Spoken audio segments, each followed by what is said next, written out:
Hello movie lovers, स्वागत है आपका वाइपर एक्सप्लेन चैनल पर। और आज हम देखेंगे एक साइकोलॉजिकल हॉरर फिल्म 2019 में रिलीज हुई एस्केप रूम्स। नाम से ही पता चल रहा है कि इस मूवी में कुछ लोगों को कुछ खतरनाक एस्केप रूम्स में डाला जाएगा। अगर वो लोग टाइम के अंदर उस रूम की पहेली नहीं सुलझा पाए तो ऑब्वियसली वो लोग मारे जाएंगे। तो चलिए शुरू करते हैं इस मूवी की कहानी को बिना किसी देरी के।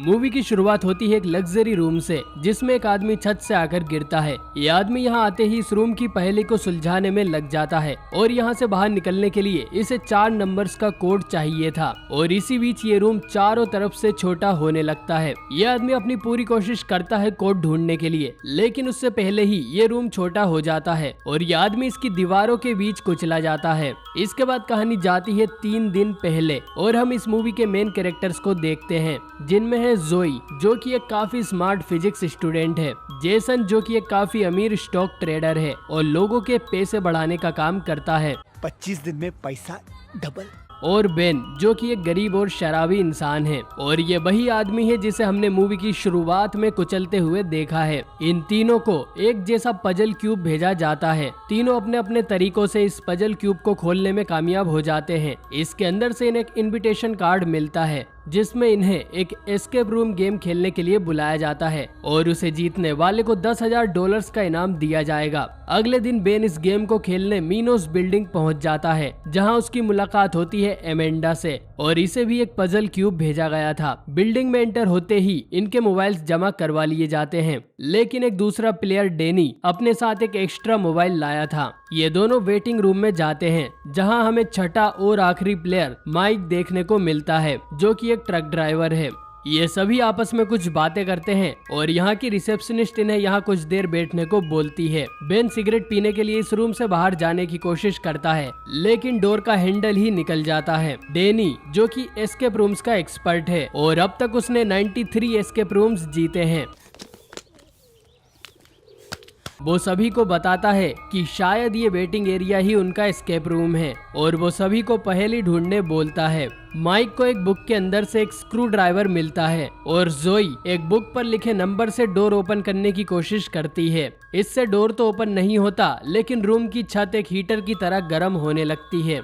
सह लेंगे थोड़ा सा। इससे अमेंडा डर जाती है और रिसेप्शनिस्ट के पास जाकर क्लू मांगती है, लेकिन वो उनकी हर बात पर एक ही तरह से जवाब दे रही थी। बेन देखता है कि यहाँ रखा हुआ फायर एक्सटिंग्विशर भी नकली है और जोई को उसमें से एक चाबी भी मिलती है। ये चाबी रिसेप्शनिस्ट के केबिन की थी, जिसके अंदर कोई इंसान नहीं बल्कि एक रोबोट बैठी हुई थी।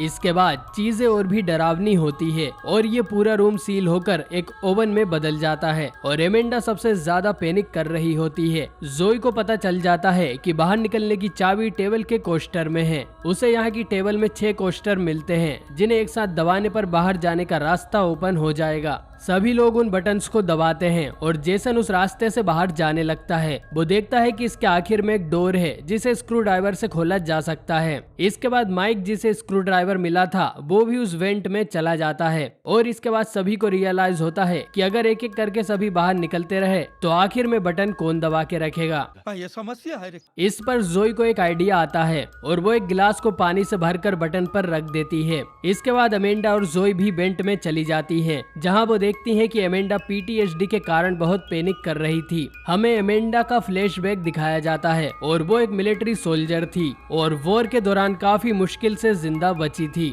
डेनी और बेन गिलास भरकर कोस्टर पर रखने लगते हैं, लेकिन आखिरी गिलास के लिए पानी खत्म हो जाता है तो बेन अपनी दारू को गिलास में भर देता है। दारू नहीं रे बाबा, दवाई है। और दोनों बिल्कुल एंड टाइम पर रूम से बाहर निकल जाते हैं, क्योंकि उनके जाते ही पूरे रूम में आग लग जाती है।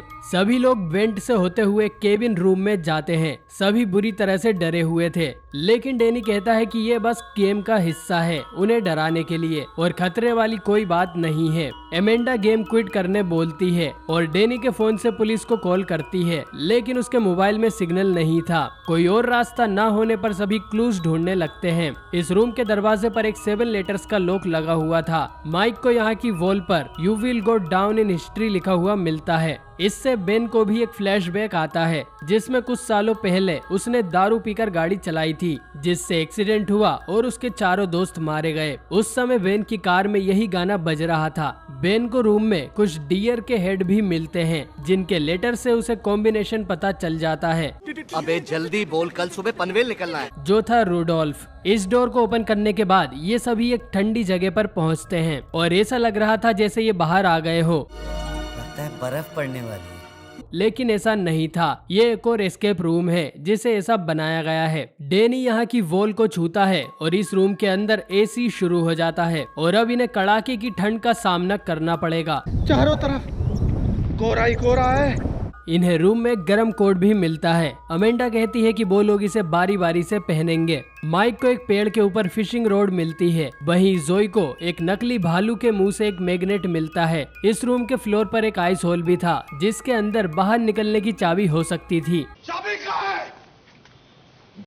डाल लियो क्या चाबी साला? माइक उस फिशिंग रॉड में मैग्नेट लगाकर उसे होल के अंदर डालता है और उसके पानी में से उन्हें कुछ मिलता है। ये एक बहुत बड़ा बर्फ का टुकड़ा था जिसके अंदर यहाँ से बाहर निकलने की चाबी थी, लेकिन उसे इन्हें बर्फ से बाहर निकालना होगा। डेनी वेन से उसका लाइटर मांगता है जिसे वो फ्लोर पर फेंक देता है। डेनी जब उस लाइटर को उठाने जाता है तो उसके पैरों के नीचे की बर्फ टूट जाती है और वो ठंडे पानी में जा गिरता है। डेनी पानी के अंदर ही घूमता रहता है और बाकी सब उसे ऊपर से देख नहीं पा रहे थे और कुछ ही देर में डूबने से डेनी की मौत हो जाती है। ये देख सभी लोग बुरी तरह से डर जाते हैं और उन्हें पता चल जाता है कि ये कोई गेम नहीं है और यहाँ उनकी जान जा सकती है। सभी लोग आर्ग्यू करने लगते हैं और जेसन कहता है कि उन्हें जल्द ही इस रूम से बाहर निकलना चाहिए, नहीं तो वो सब भी डेनी की तरह मारे जाएंगे। इसके बाद सभी अपने हाथों की गर्मी से उस बर्फ के टुकड़े को पिघलाते हैं। दिखाऊं अपने हाथ की गर्मी? ये तो बिल्कुल ठंडा है। और उसमें से चाबी बाहर निकल आती है। इसी बीच जेसन को भी एक फ्लैशबैक आता है जिसमें वो ऐसी ही एक कंडीशन में फंस गया था। चाबी से डोर ओपन कर सभी लोग इस रूम से बाहर निकल जाते हैं। इसके बाद ये लोग तीसरे एस्केप रूम में आते हैं जो कि एक आलीशान कसिनो रूम था, बस ये उल्टा था और ऐसा लग रहा था जैसे ये उसकी छत पर खड़े हों। साथ ही ये रूम एक बड़ा सा एलिवेटर भी था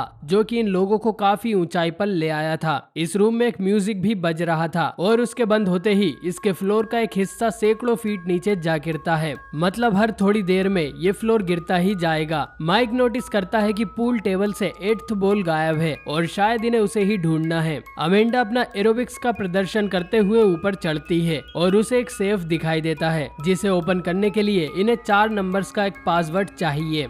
जोई को एक बॉल पर बड़ा सा स्लाइडिंग पजल भी दिखाई देता है जिसे वो सोल्व करने जाती है। उसे सोल्व करने पर उन्हें 4 डिजिट का पासवर्ड मिल जाता है, लेकिन उससे भी वो सेफ ओपन नहीं होता। तभी झटके से जोई फ्लोर पर जा गिरती है और बेहोश हो जाती है। इसी बीच हमें जोई का भी फ्लैशबैक दिखाया जाता है जिसमें एक प्लेन एक्सीडेंट में जोई की पूरी फैमिली मारी गई थी और उस हादसे में सिर्फ जोई ही जिंदा बची थी। जेसन जोई को होश में लाकर सेफ जगह ले जाता है। जोई अमेंडा से कहती है कि ये रूम उल्टा है तो उसे कोड भी उल्टा डालना चाहिए और ऐसा करने पर वो सेफ ओपन हो जाता है। सेफ के अंदर अमेंडा को 8th बॉल मिलती है जो कि किसी डोर का हैंडल थी, लेकिन अब अमेंडा को बॉल लेकर रूम के दूसरी तरफ जाना था और पूरा फ्लोर लगभग गायब हो गया था। अमेंडा लटकते हुए दूसरी तरफ जाने की कोशिश करती है, लेकिन उसकी बॉल फ्लोर के आखिरी हिस्से पर जा गिरती है। बॉल को पकड़ने के लिए अमेंडा उस फ्लोर पर कूद जाती है। वो बॉल को जेसन के पास फेंक देती है, लेकिन फ्लोर का आखिरी हिस्सा भी नीचे जा गिरता है।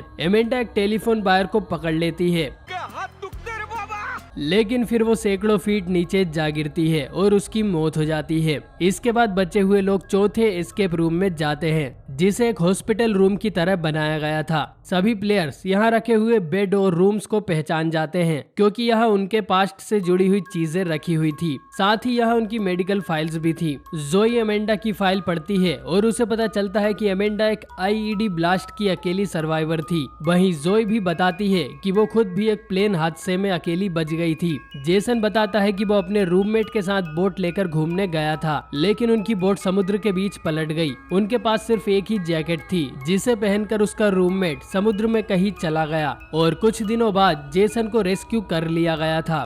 बेन अकेला था जो उस कार एक्सीडेंट में जिंदा बचा था। और फाइनली माइक माइन शाफ्ट में काम करता था जिसमें एक हादसा हुआ और उसके 10 साथी मारे गए। इन सब बातों से इन्हें पता चलता है कि इन सभी में एक बात कॉमन थी कि ये सभी अपने अपने हादसों में जिंदा बचने वाले अकेले लकी इंसान थे। और अब ये लोग देखना चाहते हैं कि इन सब में सबसे ज्यादा किस्मत वाला कौन है, इसलिए इन्हें इस गेम में बुलाया गया है। जो भी इस गेम को कंट्रोल कर रहा है उन्हें पहले से ही इन सब के बारे में जानकारी थी और इन्हीं जानकारी के बेसिस पर उन्हें ये गेम खेलने बुलाया गया था। साथ ही हर एक रूम हर एक प्लेयर के हिसाब से बनाया गया था। जैसे पहला रूम अमेंडा के ब्लास्ट वाला ट्रोमा के लिए था, दूसरा रूम जेसन के पास्ट से जुड़ा था, तीसरा रूम जोई से जुड़ा हुआ था क्योंकि उसे अब ऊंचाई से डर लगता है, और ये चौथा रूम डेनी से जुड़ा हुआ है। डेनी की फैमिली एक carbon di monoxide gas leak में मारी गई थी और वो अकेला ही बचा था। और अब अगर ये लोग टाइम पर बाहर नहीं निकले तो ये लोग भी इस जहरीली गैस से मारे जाएंगे। जेसन और बाकी लोग रूम में पहेली ढूंढने लगते हैं। वही जोई कहती है कि हमें इन लोगों के हिसाब से गेम नहीं खेलना चाहिए और वो रूम के सभी कैमरास को तोड़ना शुरू कर देती है।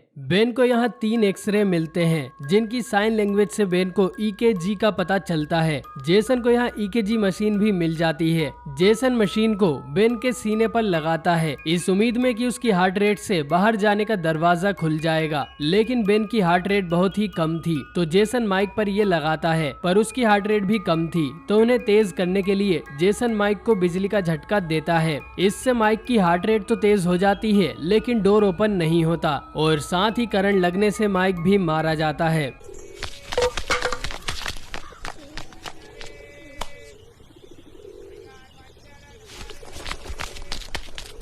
इसके बाद टाइम खत्म हो जाता है और रूम में जहरीली गैस भरने लगती है। जेसन को समझ आता है कि उन्हें शायद तेज हार्ट रेट नहीं बल्कि स्लो हार्ट रेट को मशीन में रजिस्टर करना होगा। वो मशीन को खुद पर लगाता है और शांति से बैठ जाता है। इससे उसकी हार्ट रेट स्लो हो जाती है और बाहर जाने का रास्ता खुल जाता है। जेसन बिना वक्त गवाए वहाँ से भाग निकलता है। बेन जोई को भी साथ चलने बोलता है लेकिन वो नहीं मानती। बेन जोई के बिना ही यहाँ से निकल जाता है और जोई भी गैस के कारण बेहोश हो जाती है। बेन और जेसन एक अजीब से एस्केप रूम में पहुंचते हैं। यहाँ बेन जेसन पर इल्जाम लगाता है कि उसने माइक को मार डाला और दोनों में बहस होने लगती है और जेसन कन्फेस करता है कि उसका रूममेट जैकेट छोड़कर नहीं भागा था बल्कि जेसन ने ही उसे डुबाकर मार दिया था ताकि वो खुद उस जैकेट को पहनकर जिंदा बच सके।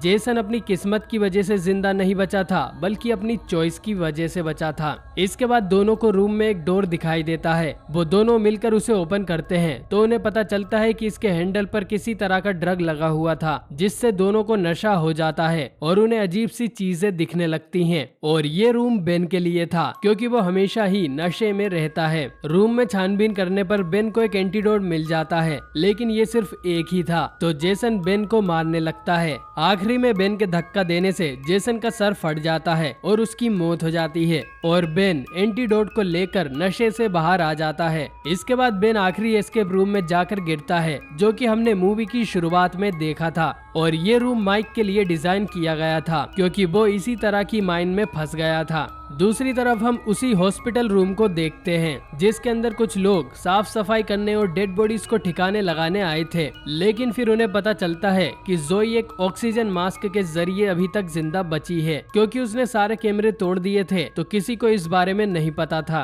जोई तुरंत ही दोनों को मार के बेहोश कर देती है और उनकी गन लेकर आगे बढ़ जाती है। इधर हम देखते हैं कि बेन रूम के अंदर कुचल ही गया था लेकिन वो एक शील्ड का यूज कर चिमनी में छुप जाता है और बच जाता है। इसके बाद बेन बाहर निकलकर एक बेयर हाउस में जाता है। बेन को यहाँ एक गेम मास्टर मिलता है जो कि पर्दे के पीछे से सब कुछ कंट्रोल कर रहा था। गेम मास्टर बताता है कि आजकल के गेम्स काफी सेफ और बोरिंग हो गए हैं, इसीलिए उन लोगों ने इन खतरनाक एस्केप रूम्स को बनाया है और इस पूरे गेम को कुछ बहुत ही अमीर और पावरफुल लोग देखते हैं। साथ ही वो प्लेयर्स के जिंदा बचने पर सट्टा भी लगाते हैं। तो बेसिकली ये सब एंटरटेनमेंट के लिए किया जा रहा है। बेन पूछता है कि क्योंकि अब वो जीत गया है तो क्या वो अपना इनाम लेकर घर जा सकता है। इस पर गेम मास्टर कहता है कि रेस में जीतने वाले घोड़े को कोई इनाम नहीं मिलता बल्कि उसे मिलता है जिसने उस घोड़े पर पैसे लगाए होते हैं। तू समझा? हाँ, नहीं तू समझा नहीं। और इसके बाद गेम मास्टर बेन को जान से मारने लगता है, लेकिन तभी गेम मास्टर को पता चलता है कि जोई अभी तक जिंदा है और वो खुद भी अब गेम का हिस्सा बन गया है। जोई गेम मास्टर को शूट करती है, लेकिन वो जोई पर ही अटैक कर देता है। थोड़ी हाथापाई के बाद जोई उसके सर पर एक बोतल फोड़ देती है और बेन उसे गोली मारकर उसकी जान ले लेता है। इसके बाद बेन और जोई बिल्डिंग से बाहर निकल जाते हैं। बेन को हॉस्पिटल में भर्ती कराया जाता है और जोई पुलिस में जाकर इन एस्केप रूम्स के बारे में सब कुछ बता देती है। लेकिन जब पुलिस उस बिल्डिंग में जाती है तो उन्हें पता चलता है कि वो पूरी बिल्डिंग ही खाली पड़ी है और उन्हें वहाँ ऐसा कोई सबूत नहीं मिलता जिससे जोई की कहानी सच साबित हो। वो बेन की बात पर भी भरोसा नहीं कर सकते क्योंकि उसके शरीर में इल्लीगल ड्रग्स पाए गए थे। इसके बाद कहानी जाती है 6 महीने आगे। जोई और बेन अपने हादसों को भुलाकर एक नई जिंदगी बिता रहे थे, लेकिन जोई अभी भी मास्टरमाइंड को पकड़ने में लगी हुई थी। जोई बताती है कि उनके सभी साथियों की डेड बॉडीज एक्सीडेंट में पाई गई हैं, जिससे सभी को ऐसा लगे कि उनकी मौत हादसे में हुई है, ना कि कोई गेम खेलने से। बेन पुरानी बातों को भुला देने का बोलता है। जोई बताती है कि उसने मीनोस के लोगों से कोऑर्डिनेट्स निकाले हैं जो कि मैनहट्टन की एक बिल्डिंग के हैं, मतलब अगला गेम इसी बिल्डिंग में खेला जाएगा। जोई ने अपने और बेन के लिए प्लेन टिकट्स भी बुक कर ली थी। वो वहां जाकर इन लोगों को पकड़वाना चाहती थी। वो बेन को भी अपने साथ चलने के लिए कन्विंस कर ही लेती है। इसके बाद हम एक प्लेन को देखते हैं जिसके इंजन में आग लगी हुई थी और ये एक माउंटेन से जाकर टकरा जाता है। असल में ये भी एक एस्केप रूम है जो कि आने वाले गेम्स के लिए बनाया जा रहा है और इस रूम से बच निकलने का चांस सिर्फ 4% है। साथ ही यहाँ के बॉस को ये भी पता चल गया है कि जोई और बेन कौन सी फ्लाइट से यहाँ आ रहे हैं और ये एस्केप रूम खासकर उन दोनों के लिए ही बनाया जा रहा है। और इसी के साथ ये फिल्म खत्म हो जाती है। तो दोस्तों, आपको ये फिल्म कैसी लगी कमेंट करके जरूर बताएं और ये भी कि आपका फेवरेट प्लेयर कौन था। मुझे तो ये मूवी अच्छी लगी और आप एक बार इसे जरूर देखें। इस मूवी का दूसरा पार्ट भी हाल ही में रिलीज किया गया है जिसका नाम है escape room contest of champions और नाम से पता चल रहा है कि पार्ट 2 में वो लोग होंगे जो ऑलरेडी इन एस्केप रूम से जिंदा बच गए थे, जैसे कि जोई और बेन। अगर आप चाहते हैं कि मैं पार्ट 2 को भी एक्सप्लेन करूं तो कमेंट करके जरूर बताएं। बाकी वीडियो पसंद आई हो तो इसे लाइक करना ना भूलें, चैनल पर नए हो तो इसे सब्सक्राइब करें और मैं मिलता हूं आपसे बहुत ही जल्द एक नई वीडियो के साथ।